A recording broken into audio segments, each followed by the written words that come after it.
بسم اللہ الرحمن الرحیم۔ السلام علیکم۔ قرآن مجید سورہ مائدہ کی ایک آیت ہے، آیت نمبر 67، آیت نمبر 67 یعنی 67۔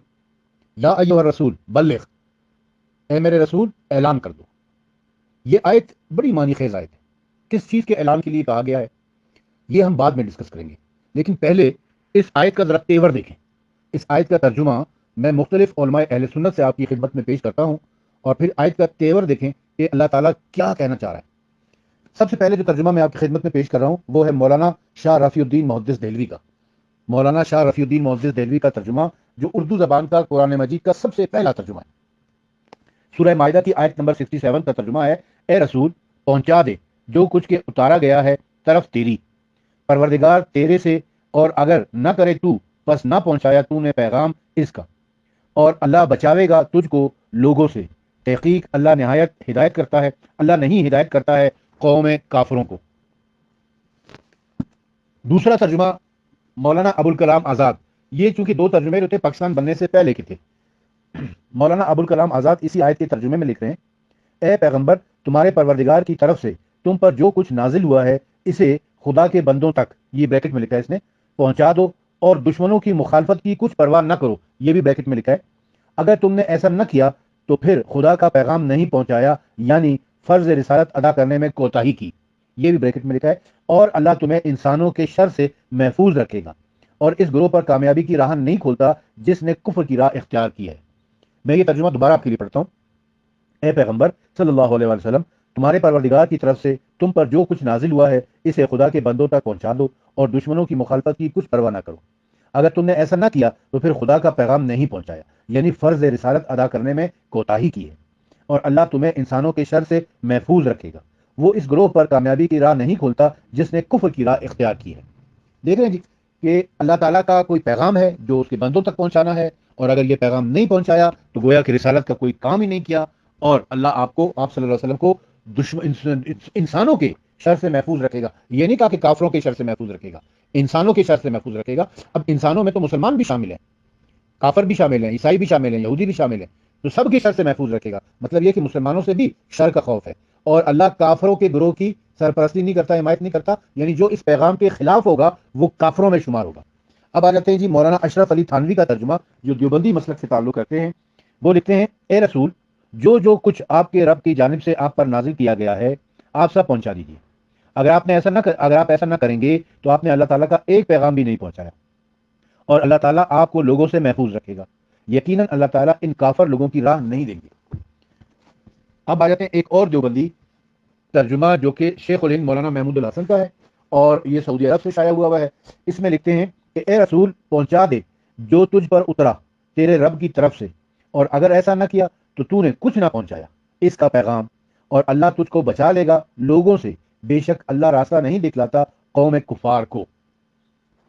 یعنی جتنے بھی تراجم آپ دیکھ رہے ہیں ان سب میں کہ جو پیغام اللہ تعالیٰ نے دیا ہے اس کو پہنچا دو لوگوں تک، اگر نہیں پہنچایا تو گویا کہ رسالت کا کوئی کام ہی نہیں کیا، اور اللہ تعالیٰ آپ صلی اللہ علیہ وسلم کو لوگوں کے شر سے بچائے گا، اور اللہ کافروں کی کو راہ نہیں دکھلاتا ہے۔ اب آ جاتے ہیں، ترجمہ ہے احمد رضا خان بریلوی صاحب کا، جو بریلوی مکتب فکر کے پیشرو ہے۔ وہ لکھتے ہیں، اے رسول پہنچا دو جو کچھ اترا تمہیں تمہارے رب کی طرف سے، اور ایسا نہ ہو تو تم نے اس کا کوئی پیام نہ پہنچایا، اور اللہ تمہاری نگہبانی کرے گا لوگوں سے، بے شک اللہ کافروں کو راہ نہیں دیتا۔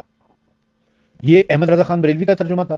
اب آ جاتے ہیں جی مولانا عاشق الہی میرٹھی کا ترجمہ۔ وہ لکھتے ہیں کہ اے پیغمبر صلی اللہ علیہ وسلم پہنچا دے وہ احکام جو تجھ پر اترے تیرے پروردگار کی طرف سے، اور اگر تو نے یہ نہ کیا تو کچھ اللہ کا پیغام نہ پہنچایا، اور اللہ تجھ کو محفوظ رکھے گا لوگوں سے، بے شک اللہ راستہ نہیں دکھاتا کافر لوگوں کو۔ یہ عاشق الہی میرٹھی کا ترجمہ تھا۔ اب آ جائیں جی مولانا مودودی کا ترجمہ۔ مولانا مودودی اس آیت کے ترجمے میں لکھتے ہیں، اے پیغمبر صلی اللہ علیہ وسلم جو کچھ تمہارے رب کی طرف سے تم پر نازل کیا گیا ہے وہ لوگوں تک پہنچا دو، اگر تم نے ایسا نہ کیا تو اس کی پیغمبری کا حق ادا نہ کیا، اللہ تم کو لوگوں کے شر سے بچانے والا ہے، یقین رکھو کہ وہ کافروں کو تمہارے مقابلے میں کامیابی کی راہ ہرگز نہ دکھائے گا۔ اب آ جاتے ہیں جی قادیانی کا ایک ترجمہ ہے مرزا طاہر کا ترجمہ ہے جو قادیانی ہے۔ اس نے لکھا ہے کہ اے رسول اچھی طرح پہنچا دے جو تیرے رب کی طرف سے تیری طرف اتارا گیا ہے، اور اگر تو نے ایسا نہ کیا تو گویا تو نے اس کے پیغام کو نہیں پہنچایا، اور اللہ تجھے لوگوں سے بچائے گا، یقیناً اللہ کافر قوم کی ہدایت نہیں کرتا۔ اب اس کے بعد تفسیر در منصور کا ترجمہ میں پیش کر رہا ہوں. یہ ترجمہ جو ہے یہ پیر محمد کرم شاہ الازہری کا کیا ہوا ہے. تفسیر در منصور تو علامہ جلال الدین سیوطی کی لکھی ہوئی ہے، لیکن جو ترجمہ ہے وہ پیر کرم شاہ الازہری کا ہے. ترجمہ یہ ہے: اے رسول پہنچا دیجئے جو اتارا گیا آپ کی طرف سے آپ کے پروردگار کی جانب سے، اور اگر آپ نے ایسا نہ کیا تو نہیں پہنچایا آپ نے اللہ کا پیغام، اور اللہ تعالیٰ بچائے گا آپ کو لوگوں کے شر سے، یقیناً اللہ تعالیٰ ہدایت نہیں دیتا کافروں کی قوم کی. یہ میں نے 10 ترجمے آپ کی خدمت میں پیش کیے، اہل سنت کے مستند معتبر ترجمے ہیں. اس میں دیوبندی مسلک کے بھی ہیں، جماعت اسلامی کے بھی ہیں، اہل حدیث کے بھی ہیں، بریلوی بھی ہیں، تمام اہل سنت کے مسالک کے. ان ترجموں کو پڑھنے اور سننے کے بعد جو چند ایک باتیں ہمارے ذہن میں آتی ہیں کہ اللہ تعالیٰ نے کوئی وحی نازل کی ہے، کوئی پیغام ہے جو پہنچایا ہے، اور کہا ہے کہ میرے حبیب اس کو پہنچا دیں لوگوں تک، یہ جو پیغام میں نے آپ کو دیا لوگوں تک پہنچا دیں. اور اگر آپ نے یہ پیغام نہیں پہنچایا تو گویا آپ نے رسالت کا کوئی کام کیا ہی نہیں. یعنی 23 سال میں جتنے بھی آپ نے تبلیغ کا کام کیا ہے، رسالت کا جو بھی پیغام پہنچایا ہے، اس میں سے کچھ بھی نہیں کیا، سب بیکار ہو جائے گا اگر آپ نے یہ پیغام نہیں پہنچایا، یہ جو آج نازل ہوا ہے آپ کے اوپر. اور اللہ آپ کو لوگوں کے شر سے بچائے گا. یعنی کوئی ایسا پیغام ہے جس کی وجہ سے رسول اللہ صلی اللہ علیہ وسلم کو لوگوں کے شر کا خوف ہے. لوگ شرارت کر سکتے ہیں، لوگ رسول اللہ کو نقصان پہنچا سکتے ہیں. اللہ تعالیٰ آپ کے تحفظ کی گارنٹی دے رہا ہے لوگوں کے شر سے. اب دیکھیں، لوگوں سے مراد سب ہیں، اس میں مسلمان بھی ہیں، غیر مسلم بھی ہیں. اور پھر اللہ تعالیٰ نے کہا کہ اللہ تعالیٰ کافروں کی قوم کی کو راہ نہیں دکھاتا. یعنی جو اس پیغام کو نہیں مانے گا وہ کافروں میں سے ہو جائے گا. اچھا، اب یہ پیغام کیا ہے؟ یہ پیغام بڑا اہم پیغام ہے. وہ پیغام ہے کیا؟ تفسیر در منصور جو علامہ جلال الدین ابو بکر سیوطی کی لکھی ہوئی تفسیر ہے، اس کی جلد نمبر 2 صفحہ نمبر 817 کے اوپر اسی آیت کی تفسیر میں 2 روایات لکھی ہوئی ہیں. یہ دونوں روایات میں آپ کو پڑھ کے سناتا ہوں. پہلی روایت ہے کہ امام ابن ابی حاتم، ابن مردویہ اور ابن عساکر نے حضرت ابو سعید خدری رضی اللہ تعالیٰ عنہ سے روایت نقل کی ہے کہ یہ آیت حضرت علی شیر خدا کے متعلق غدیر خم کے روز رسول اللہ صلی اللہ علیہ وسلم پر نازل ہوئی. بالکل یہی الفاظ تفسیر مظہری میں علامہ ثناء اللہ پانی پتی مجددی نے بھی لکھے ہیں. بالکل یہی الفاظ، یہی روایت انہی الفاظ کے ساتھ ہے. کیا ہے کہ حضرت ابو سعید خدری رضی اللہ تعالیٰ عنہ جو صحابی رسول ہیں، وہ روایت کر رہے ہیں کہ یہ آیت غدیر خم کے روز رسول اللہ صلی اللہ علیہ وسلم پر نازل ہوئی، اور یہ حضرت علی علیہ الصلوۃ والسلام کے بارے میں ہے. اس آیت کے نزول کے بعد رسول اکرم صلی اللہ علیہ وسلم نے غدیر پر قیام کیا. جو لوگ آگے چلے گئے تھے ان کو واپس بلایا، جو پیچھے رہ گئے تھے ان کو بلوایا. اور جب سارے صحابہ جن کی تعداد 1 لاکھ سے زیادہ تھی اکٹھے ہو گئے تو پھر آپ نے اونٹ کے پالانوں کا ایک ممبر تعمیر کروایا، اور اس کے اوپر کھڑے ہو کر ایک عظیم الشان خطبہ ارشاد فرمایا جو 1.5 گھنٹے کا خطبہ ہے. اور اس 1.5 گھنٹے میں آپ صرف اور صرف علی علیہ السلام کے فضائل بیان کرتے رہے. یہ پورا خطبہ بھی میں اپنے ایک وائس نوٹ میں آپ کی خدمت میں پیش کر چکا ہوں. اور پھر یہ حدیث غدیر جو ہے اس کی مختلف ریفرنسز اہل سنت کی کتابوں سے ایک الگ وائس نوٹ میں آپ کی خدمت میں پیش کر چکا ہوں حدیث غدیر کے عنوان سے. اور جب یہ اعلان ہو گیا، اچھا اب اسی میں ایک اور روایت جو تفسیر در منصور کی ایک اور روایت بھی میں آپ کی خدمت میں پیش کرتا ہوں. یہ روایت جو ابھی میں پیش کر رہا ہوں یہ تفسیر مظہری میں بھی انہی الفاظ کے ساتھ ہے. وہ روایت کیا ہے کہ امام ابن مردویہ نے حضرت ابن مسعود رضی اللہ تعالیٰ عنہ سے روایت نقل کی ہے کہ ہم رسول اللہ صلی اللہ علیہ وسلم کے زمانے میں یوں پڑھتے تھے، یعنی اس آیت کو یوں پڑھا کرتے تھے. راوی کون ہے؟ حضرت عبداللہ ابن مسعود رضی اللہ تعالیٰ عنہ. کس طرح پڑھا کرتے تھے؟ حضرت عبداللہ ابن مسعود کہتے ہیں کہ ہم رسول اللہ کے زمانے میں اس آیت کو یوں پڑھتے تھے: یا ایھا الرسول بلغ ما انزل علیک من ربک ان علی مولا المومنین، کہ حضرت علی شیر خدا مومنوں کے مولا ہیں. یہ ان علی مولا المومنین کی جو الفاظ ہیں یہ اس وقت قرآن مجید میں نہیں ہے. قرآن مجید میں بس اتنا ہے، جو ہمارے ہاتھوں میں قرآن مجید ہے جسے مصحف عثمانی کہتے ہیں، اس میں یہ ہے یا ایھا الرسول بلغ ما انزل علیک من ربک. ان علی مولا المومنین کے الفاظ اس وقت موجودہ قرآن میں نہیں ہے. لیکن حضرت عبداللہ ابن مسعود کہہ رہے ہیں کہ ہم رسول اکرم صلی اللہ علیہ وسلم کے زمانے میں اس آیت میں یہ بھی پڑھا کرتے تھے ان علی مولا المومنین، یعنی علی مومنین کے مولا ہیں. اب یہ تنزیل کی یا تعویل کی یہ ہمیں نہیں پتا، اس لیے کہ روایت میں تنزیل یا تعویل کے لفظ نہیں ہے کہ یہ ان علی مولا المومنین نازل ہوا تھا یا رسول اکرم صلی اللہ علیہ وسلم نے یا صحابہ کرام نے تعویل کے طور پر پیش کیا تھا، کیونکہ یہ آیت تو علی علیہ السلام کے بارے میں یہ مسلمہ ہے. یہ ثابت ہے کہ یہ آیت علی علیہ السلام کی شان میں نازل ہوئی ہے اور علی علیہ السلام کی ولایت اور مولایت کے بارے میں نازل ہوئی ہے. تو ان علی مولا المومنین کے الفاظ آیت کے الفاظ ہیں یا تعویل کے طور پر بیان کیے گئے، اس بارے میں ہم کہہ کچھ نہیں سکتے، اس لیے کہ یہ الفاظ موجودہ قرآن مجید میں نہیں ہے، اور نہ ہی اس میں یہ بتایا گیا کہ یہ تعویل ہے یا تنزیل ہے. لیکن عبداللہ ابن مسعود کے بارے میں، کیونکہ اس کے راوی حضرت عبداللہ ابن مسعود ہیں، تو حضرت عبداللہ ابن مسعود کے بارے میں کچھ عرض کرنا چاہتا ہوں. یہ فضائل اعمال میرے ہاتھ میں شیخ الحدیث مولانا محمد ذکریہ کی، جو کہ تبلیغی جماعت والوں کے سرخیل ہیں، اور تبلیغی جماعت والے اس کو ضرور پڑھتے ہیں۔ اس فضائل اعمال کا جو مکتبہ رحمانیت سے شائع ہوئی ہے اردو بازار لاہور سے، اس کے صفحہ نمبر 125 کے اوپر حضرت عبداللہ ابن مسعود کی احتیاط روایت حدیث میں کے عنوان سے یہ لکھ رہے ہیں کہ حضرت عبداللہ ابن مسعود بڑے مشہور صحابہ میں سے ہیں، ان صحابہ میں شمار ہوتے ہیں جو فتوے کے مالک تھے، ابتدائے اسلام ہی میں مسلمان ہو گئے تھے اور حبشہ کی ہجرت بھی کی تھی، تمام غزوات میں حضور کے ساتھ شریک رہے اور مخصوص خادم ہونے کی وجہ سے صاحب نال، صاحب الوسادہ، صاحب المطہرہ، جوتے والے، تکیے والے، وضو کے پانی والے، یہ القاب بھی ان کے ہیں۔ صاحب النال اس لیے کہتے تھے آپ کو کہ آپ رسول اکرم صلی اللہ علیہ وسلم کی جوتے اٹھایا کرتے تھے، آپ کی نالین مبارک اٹھاتے تھے، جہاں رسول اکرم نے جوتے اتارے آپ نے وہ اٹھائے اور انہیں چوما اور اپنے بغل میں رکھ لیا، اور جب رسول اللہ پہننا چاہتے تھے آپ ان کو چومتے تھے اور رسول اللہ کے قدموں کے سامنے رکھتے تھے۔ آپ کے لیے بستر بچھانے کا کام بھی حضرت عبداللہ ابن مسعود کرتے تھے، وضو کا پانی لانے کا کام بھی یہی کرتے تھے۔ لکھتے ہیں کہ حضور کا ان کے بارے میں یہ بھی ارشاد ہے کہ اگر میں کسی کو بغیر مشورے امیر بناؤں تو عبداللہ ابن مسعود کو بناؤں گا۔ حضور کا یہ بھی ارشاد ہے کہ تمہیں ہر وقت حاضری کی اجازت ہے، یعنی اتنا زیادہ ان کا آنا جانا تھا رسول اللہ کے پاس اور رسول اللہ کے گھر میں کہ لوگ ان کو اہل بیت میں سے سمجھتے تھے، گھر کا فرض سمجھتے تھے۔